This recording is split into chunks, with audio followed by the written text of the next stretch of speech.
Mark 7, starting verse 6. This is Christ speaking to the Pharisees and scribes.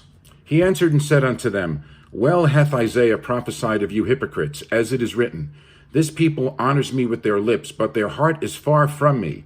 Howbeit in vain do they worship me, teaching for doctrines the commandments of men.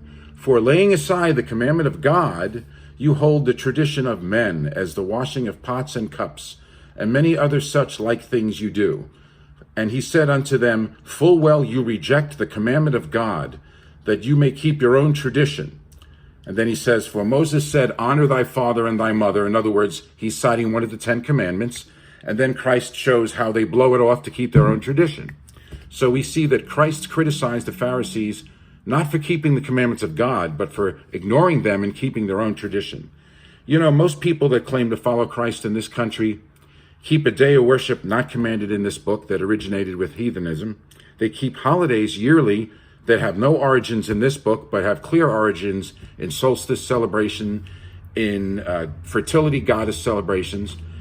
And it's the it's the small minority that keeps the day of worship commanded by God, which was never unblessed, and that keeps the holidays of God that you could read of in Leviticus 23. And if you read Acts and 1 Corinthians, you could see the early church kept them as well. Just because the majority does something, does that make it right? Should you feel comfortable being in the majority as far as what you keep, what days you keep, and what religious traditions you keep? Matthew 7, verses 13 through 14. Enter you in at the strait gate, for wide is the gate, and broad is the way that leads to destruction, and many there be which go in thereat. Because strait is the gate, and narrow is the way which leads unto life, and few there be that find it. Question: what do you think Christ was trying to say there?